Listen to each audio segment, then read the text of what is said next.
This is the first time we have ever done a fine art session at our client's house, and I think we nailed it. Very excited to show you the whole process, all the troubleshooting and the results from the session.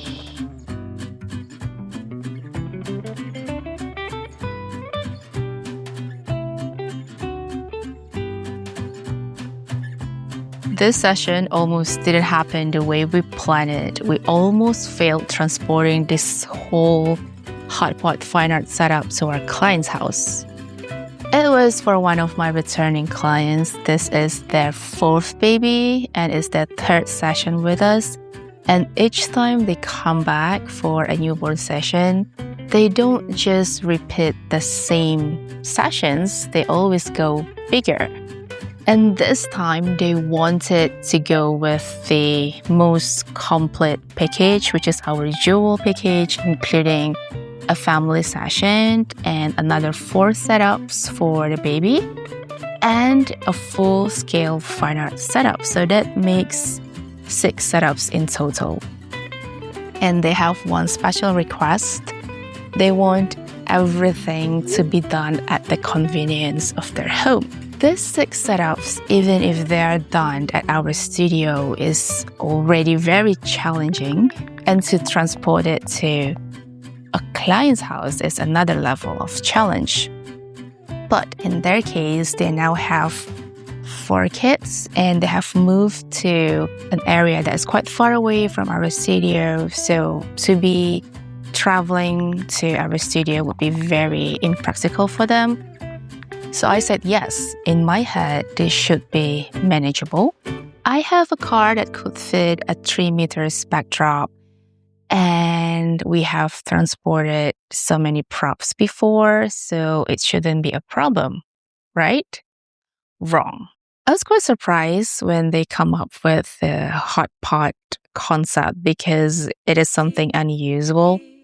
So I asked them, what's the story behind it? So it turns out that when my client was pregnant with this 4th baby, she craves for hot pot a lot, and their family actually enjoyed quite a lot of hot pot during that pregnancy, and all of their children also love having the hot pot. So it's one of the family quality time that they would like to be captured in a fine art session. The problem was not the length of the backdrop, but it's the height of my car. So this backdrop here comes with 2 wooden stands attached to the left side and the right side. And we were going to position it vertically in my car. And it is too wide for the height of my car. So that means I either have another mode of transportation or I have to disassemble the wooden stands for this backdrop to be able to fit in my car. The problem is I didn't have any tool at all to do that because I usually have one of my team to come in to deal with all the assembling and disassembling of my props. And it just so happened that he couldn't come that day and the day after. So I started calling my friends to see if one of them have a set of drills. And luckily one of them do. So she sent it over through a courier, and with all my confidence, I brought that drill set to my client's house for the next day. We disassembled the stands and it was finally able to fit into my car. So that was one problem solved. The next day, we unloaded all the props, including this backdrop, which might look light, but it's actually quite heavy. And the first thing I did was to assemble back the wooden stands with the drill set at my client's house. And after that, we started styling all the props that we brought in.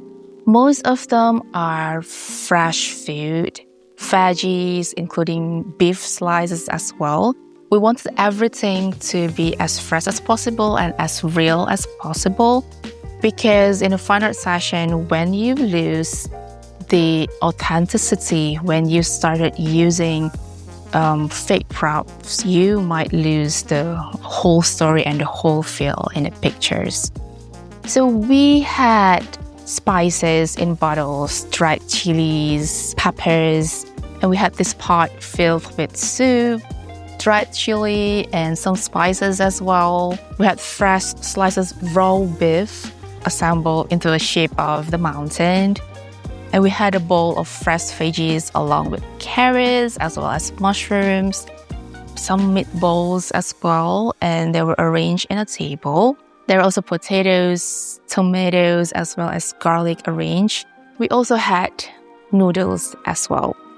After arranging the props, we started testing how the smoke would look in the hot pot. We used the Smoke Ninja Pro hazer kit. While it is proven to be food grade and safe for 6-month-old baby and older, it hasn't been tested for newborn babies yet. So as we want to be very, very safe, we prefer to go more technical and use the composite technique. So the first thing we did was we put my camera, Hasselblad X2D II with a 55mm lens, on a tripod, and we started doing composites.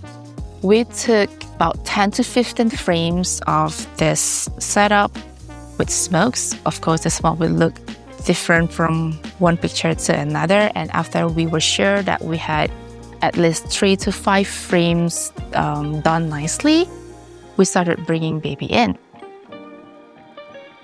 We put this wardrobe for the baby. We tried to find something that is subtle, that is not too loud, that goes with the whole color palette here, but it's also soft and still classic and will bring baby out in the picture.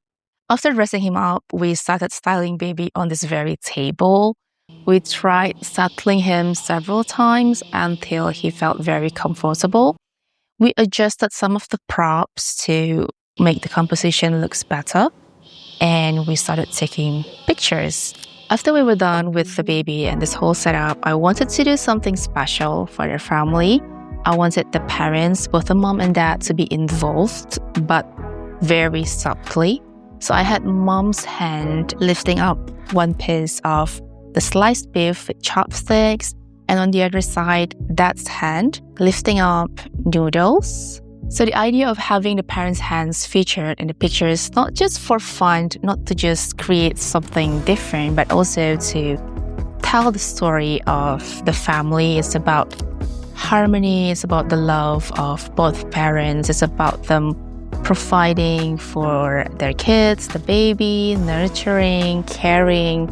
So was the session challenging? Yes, it was definitely challenging. There were troubleshooting that we had to do before and during the sessions, such as how to transport the whole thing in a car, how to build the setups, and we had to make sure that the room is quiet enough for the baby to settle in. It wasn't very easy with 3 other siblings, and we had to find poses and position that is comfortable for the baby.